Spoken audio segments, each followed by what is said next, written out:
Bienvenidos a WhatsApp. Ustedes han dejado sus preguntas. Esta es la bitácora donde intercambiamos pensamientos sobre el mundo cinematográfico, audiovisual, cine, series, bla, bla, bla.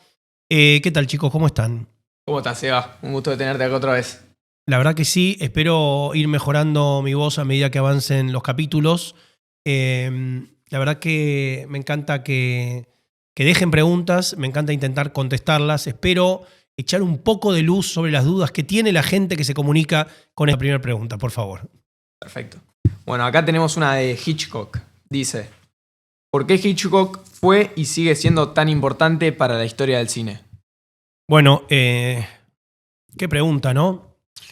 Porque, digamos, la historia está construida de un montón de clichés. Cuando uno se aproxima a leer un poco sobre cine, cuando va a la escuela de cine, hay algunos tópicos que vienen como por default y a veces uno tiene 18 años, 19 años, 20 años, como fue mi caso cuando entré a la facultad, y uno como que se resiste. ¿Por qué tengo que repetir que Citizen Kane es la mejor película de la historia? ¿Por qué que alguien me lo diga?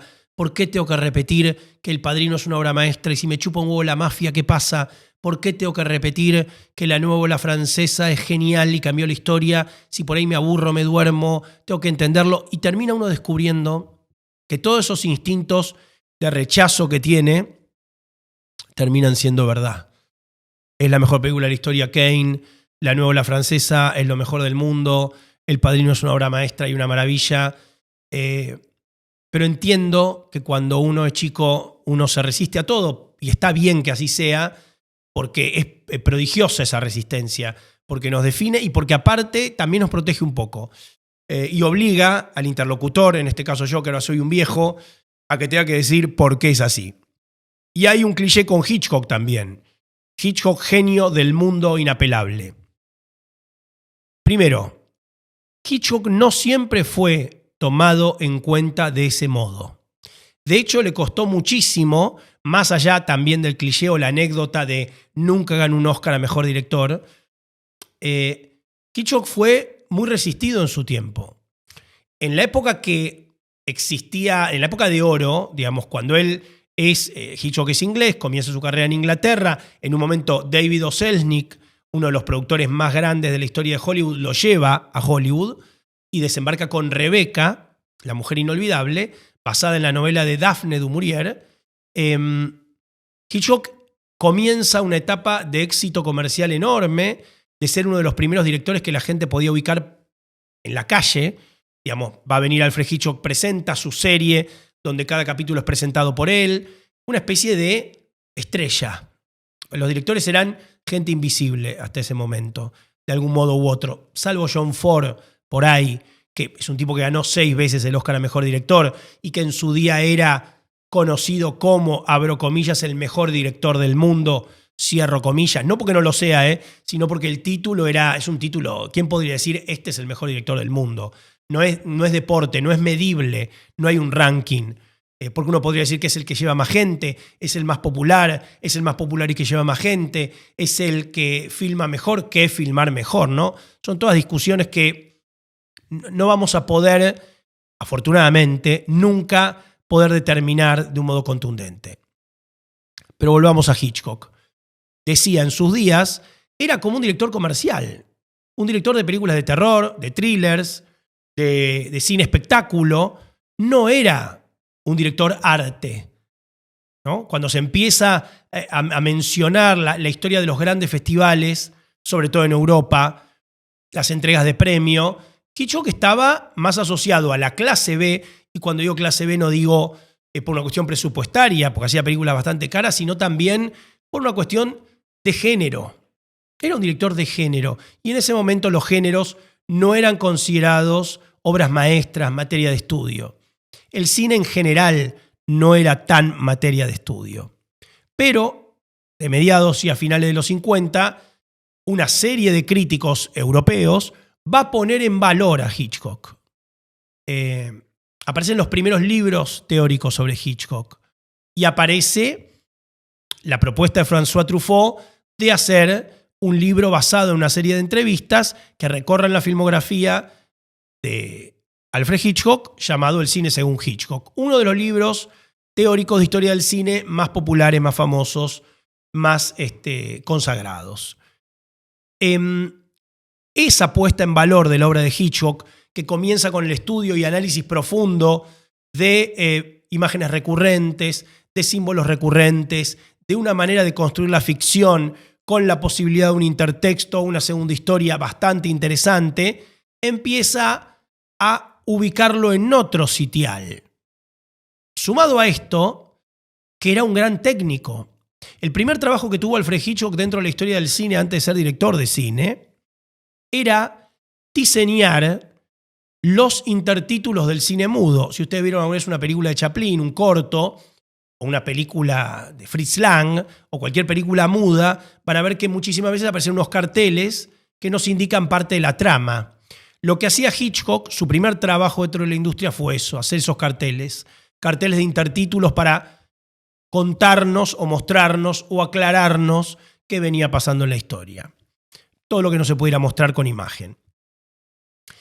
Entonces, Hitchcock nació en el 1900, la historia de Hitchcock y el cine casi que va en paralelo. Recuerden que el cinematógrafo está patentado hacia finales del siglo XIX, 1890. Bueno, Hitchcock nació en 1900. Es fácil saber qué edad tenía cuando uno ve los años de cada película, porque básicamente es esa, digamos, 1960 Psicosis tenía 60 años, 58 Vértigo tenía 58. Es desplazado, decíamos, por esta corriente de críticos franceses, de ese lugar del director meramente comercial a un artista. Lugar que a Hitchcock no lo hacía sentir muy cómodo. Pero después va a venir una tercera posición o tercera resultante de esta compulsa entre el director meramente comercial y el artista, que es un análisis integral de Hitchcock como director y la certeza que termina subsistiendo a todas las otras ideas, que es un tipo que efectivamente cambió la historia del cine. Técnicamente, con nociones de puesta en escena deslumbrantes, con inventos, con ingenio, con muchísima creatividad y sobre todo dando una idea de acabado de la película moderna que incluye una secuencia de título particular, un diseño de créditos particular, un trabajo de la música particular, del montaje particular y demás. Detrás de Hitchcock, o al lado de Hitchcock, o en la mesa chica de Hitchcock, hay que mencionar que estaba Saul Bass, que es uno de los tipos que más revolucionó, si no el más grande diseñador de créditos de la historia del cine, que está Edith Head, la vestuarista la primer vestuarista integral, naturalista de la historia del cine, una mina totalmente adelantada a su tiempo, que creía en nociones de psicología del color, en nociones de la diferencia entre disfraz o vestuario, que creía en cómo tenía que trabajar con concordancia en la dirección de arte y en la dirección de fotografía el vestuario, una revolucionaria total, una de las primeras y más grandes teóricas del vestuario en cine, Edith Head. Bernard Herrmann, un músico increíble, un músico cuyas partituras más célebres fueron las que acompañaron las obras de Alfred Hitchcock. Su propia mujer, Alma Neville, montajista, todo un clan alrededor de la figura de Hitchcock que también hizo ese cuerpo de obra una cantidad de películas, una contundencia enorme que al día de hoy siguen siendo materia de estudio. Entonces, cuando uno ve una película de Hitchcock, es muy injusto si solamente se detiene en el ritmo que tiene, entendiendo que son películas que tienen muchísimos años, si se detiene solamente en la trama, que a veces nos puede sonar un tanto ingenua o un tanto sí, eso, ingenua, inocente, simple, o por el contrario, demasiado rebuscada para lo que en definitiva termina contando o cómo lo termina contando. Pero si uno se detiene en el craft, en la hechura, en la manera en que todos los elementos están combinados, todos los elementos artísticos que puede haber alrededor de una película, se va a dar cuenta que es la mejor manera de entender, o la puesta en escena es la mejor manera de entender cómo encarar una obra, incluso hoy en día, incluso del género que sea. Hitchcock es un director que influenció muchísimo a un montón de directores que nos gustan y siempre vuelve y siempre es un faro para encontrar respuestas para el plano más acertado cada vez. ¿Está bien? Más o menos lo contesté, ¿o no? Sí. Bien, próxima pregunta. Acá preguntan directores que hoy salen de la norma para que el cine sea una experiencia única. Estaba muy bien con la anterior. Yo creo que hay un momento al año o un par de momentos al año que uno va a ver la película de tal director o tal directora. Y eso tiene que ver con nombres propios que de alguna u otra manera, con muchas o con pocas películas, el caso de la nueva de Spielberg, la nueva de Tarantino, la nueva de Scorsese, pocas películas, el caso de la nueva de Jordan Peele, de Ari Aster, de Robert Eggers, de Greta Gerwig, ¿no? Personalidades que lograron, decíamos, con muchas o con pocas películas, generar una expectativa alrededor de qué va a ser ahora. Esas personas que luchan muchísimo por mantener una cuota autoral dentro de un sistema que cada vez admite menos esas cuotas autorales, pareciera que está restringido al mediano o pequeño presupuesto, ¿no? Como que, salvo el caso de Nolan, que ahora va a ser La Odisea, después de haber hecho una película de tantos millones de dólares, esas personas que se salen de la norma, por otra parte, uno diría, ¿cuál es la norma? Y generalmente lo que termina asumiendo uno como norma es algo muy triste, que son películas que son para todo el mundo en el peor sentido, ¿no? Como una pizza que tiene que gustar a todo el mundo, entonces no puede tener mucho condimento. Hay una imagen muy buena que usa a veces sale de la iglesia para intentar definir qué es eso del cine normado o en la norma, y dice, si yo tengo un caldito de sopa para darle de comer a 50 personas y una olla gigante, el caldo se va a diluir tanto que la sopa no va a tener gusto a nada. Y esto es un poco lo que termina sucediendo. Tiene otra imagen muy buena que dice, lo único que puede ser agarrado por todo el mundo es una bola, que no tenga pliegues, que no tenga puntas. Eso es algo que puede ser fácilmente agarrado. Ahora, el problema es que si uno le saca todas las puntas y todos los relieves o todas las arrugas a algo, termina quedando algo muy, muy, muy impersonal. Entonces la lucha de estos pocos nombres propios, o lamentablemente cada vez menos, es cómo mantener personalidad, cómo mantener capacidad de decisión, muchísimas veces, enojando a cierto sector de la audiencia, que tiene una expectativa que acostumbrados terminamos a que todo sea gratificante para la audiencia, finales redondos, donde nos explicaron todo, que nada quede abierto, que nada sea nuevo narrativamente, que si hay un género sea un género y no pase nada. Exigimos al cine un orden que la vida no tiene. En la vida uno puede estar parado en la puerta de su casa y que pase alguien vestido de mexicano, porque sí, ¿no? Pasó uno vestido de mexicano, porque tocaba en un grupo de mariachi, fue al baño en un bar y estaba volviendo, porque hay una fiesta de disfraz en la esquina y ni enterado nosotros. Ahora, si en una película alguien está parado en una puerta y pasa alguien vestido de mariachi, el público se crispa si no le explican por qué pasó eso. Y en la vida, los diálogos de la vida, o sea, en la vida se habla más parecido a una película de Martín Rejman que, digamos, a veces uno se enoja, ¿no? Como, che, pero ¿por qué hablan así? Y si uno viera cómo se habla en la vida, los tonos de la vida, cómo habla la persona a la que le compramos el pan, cómo hablamos nosotros cuando vamos a comprar pan, cómo nos daríamos cuenta que la vida es más parecida a una película de Ari Aster, de Rejman, de A24, que a una película de Michael Bay.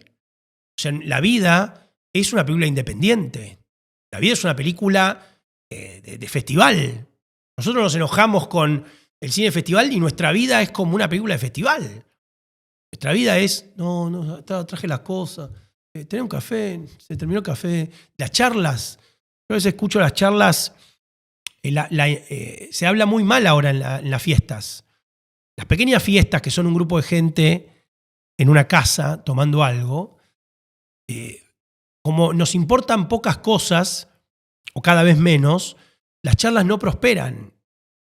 Las charlas son una pregunta, una réplica y muere. Buena empanada, sí, pedí acá, el Tano de la vuelta, muy bueno. No hay más. A veces pregunto, ¿no? ¿Cuál fue la última fiesta que fueron que alguien se puso a discutir 20 minutos una película, un disco, un libro? Y no pasa. No pasa porque tampoco pasa en la mayoría de los medios. En los medios hay una especie de idea de literatura del yo. Se habla de uno mismo permanentemente. Y tenemos horas y horas y horas y horas de experiencias particulares de personas que nunca o difícilmente pasen a primer plano un tercer objeto que no sean ellas, ¿no? Que sea, vuelvo a insistir, un disco, un libro, no necesariamente algo intelectual, no estoy hablando de que sigan cosas profundas, pero no nos podemos correr del centro, ¿no? También va muy ligado a la cuestión de las redes sociales.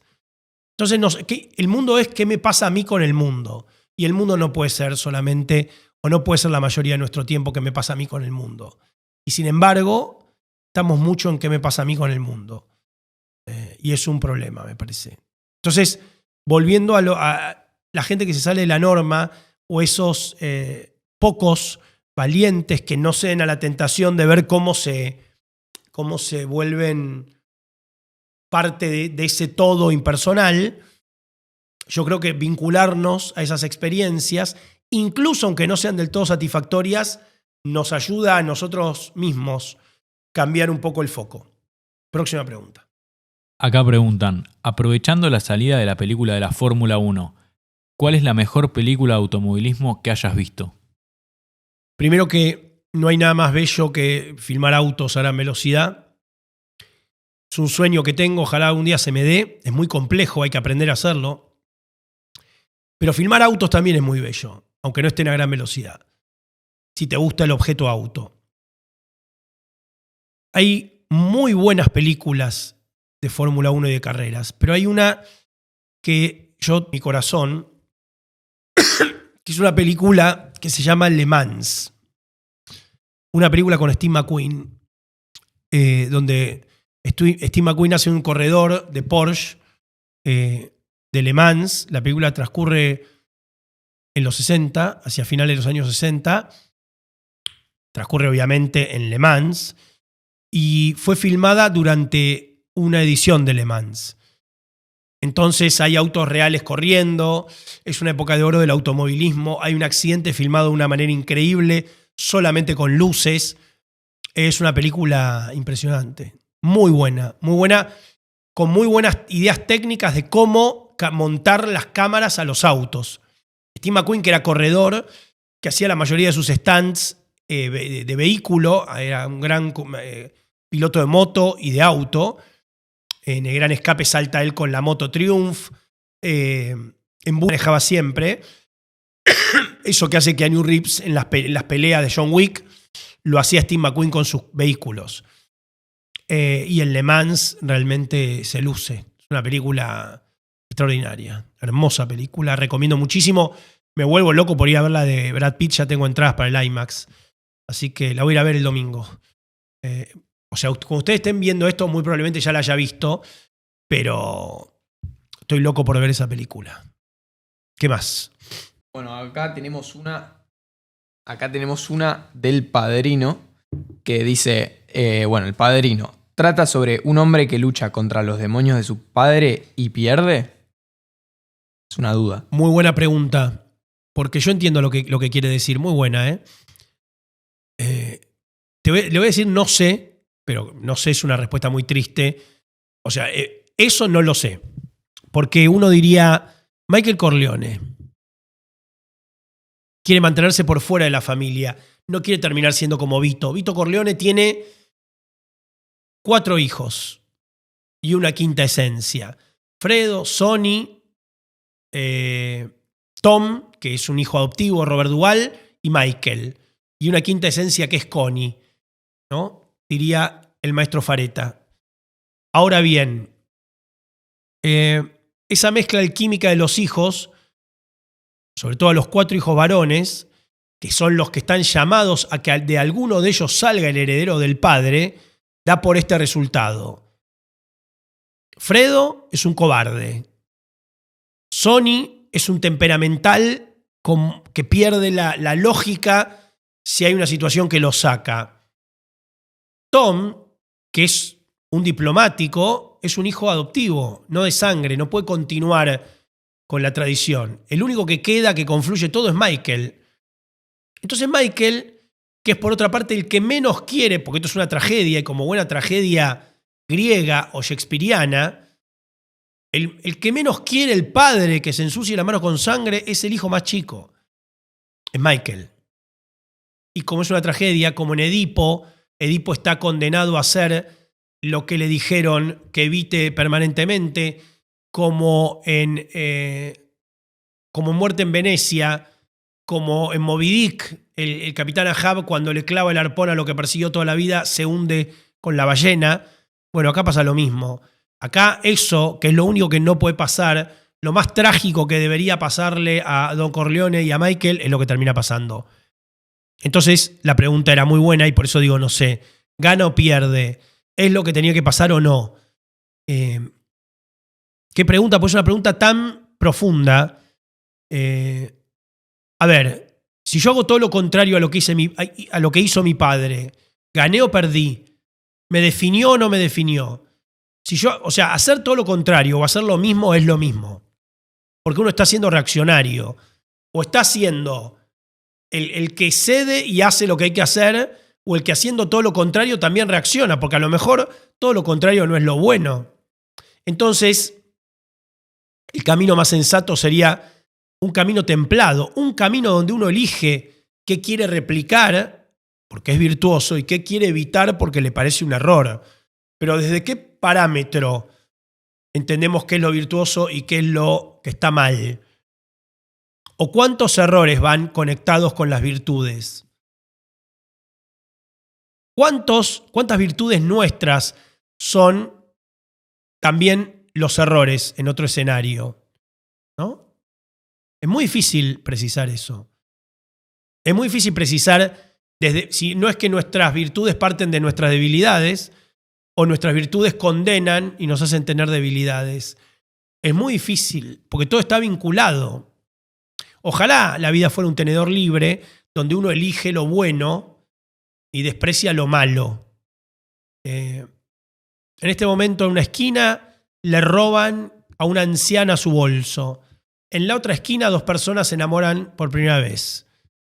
¿Qué es la realidad? Hay 2 realidades, o hay tantas realidades como gente. Pretender un mundo donde solo sean cosas buenas, por otra parte, sería una pesadilla. Esto también es terrible pensar. Si no pasara nada malo en el mundo, pero nada malo es nada malo, ¿eh? Nada malo. Ustedes imaginen un segundo eso. Nada malo. Nada. Sería un mundo casi como esas pesadillas de invasión extraterrestre donde todo es sin emoción. No estoy diciendo, por Dios, no estoy haciendo una apología del mal. Lo que estoy tratando es de humanizar la secuencia que a veces nos implica la búsqueda de la perfección permanente. O sea, cuando uno es chico hay un momento terrible que ustedes se acordarán, que es cuando empezás a notar que el mundo es injusto. Lo empezás a notar porque un día a lo mejor un nene que tiene tu misma edad está pidiendo una plaza en la que vos estás jugando, esa es la típica, que vas y le preguntás a tu familia, no entiendo. Eso es muy típico, ¿no? Ver a uno de la edad de uno, generalmente entre los 7, 8 años, cuando hay noción, ¿no? No entendés.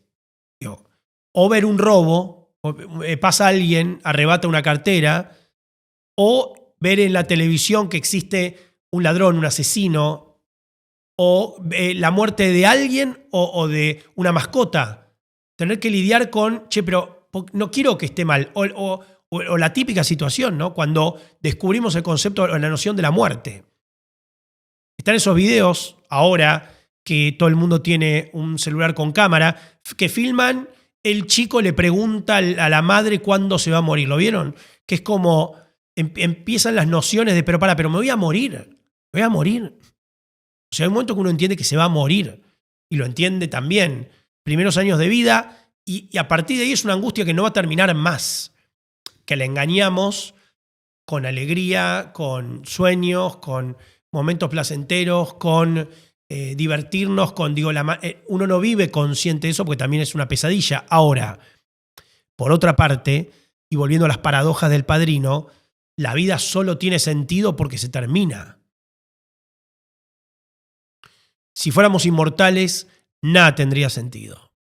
Si fuéramos inmortales, no tendría sentido enamorarse, no tendría sentido reír, no tendría sentido que gane tu club, no tendría sentido nada. Nada. Todo lo que tiene sentido porque en algún momento se termina. Si usted, no sé cómo vivimos con esa paradoja, pero es cierto. Es cierto. Todo y lo único que tiene sentido porque termina en algún momento. Si fuera perpetuo todo, no tendría sentido. Perfecto.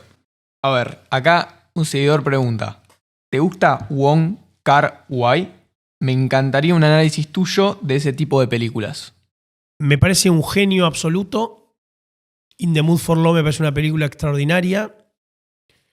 Me parece que logra algo muy difícil, que es el poderío estético o la mirada tan contundente de un director puede tener un problema, que es que te aleje de lo emocional, que te aleje de las sensaciones. Si vos tenés demasiada preocupación por la fotografía, por los encuadres, es muy probable, pero demasiada, estoy hablando de algo excesivo, por eso a veces se acusa a Kubrick de frío, me parece una acusación imbécil, pero existe, o a los hermanos Cohen. El problema es ese. Sin embargo, Wong Kar-wai logra una mano estética impresionante y una emoción impresionante. Es un director por igual emocional que fantástico visualmente y me parece una locura eso. Una locura total. Tenemos tiempo para una más. Acá preguntan algo un poco más personal. Dice, ¿estás trabajando en una próxima película? La mayor parte del tiempo uno, entre película y película, lo que hace es soñar embriones de películas. Soñar pequeñas premisas para una historia. Estás en una cancha de fútbol y te imaginás qué pasaría si los extraterrestres se roban la cancha entera, con toda la gente adentro. Si hay una abducción masiva. Estás en el subte y pensás qué pasa si ahora un loco tira al chofer y roba el subte con todos nosotros adentro. Escribís embriones, escribís tratamiento, escribís guiones. En un momento, cuando terminás la última película que hiciste, tenés como 15 de esos. En este momento estoy moviendo 5 de esos 15. Uno es de terror, otro es una comedia fantástica, otro es ciencia ficción y otro es una especie de drama de superhéroes. Todo eso a la vez. Perfecto, Sebas. Muchas gracias, Hasta la semana que viene.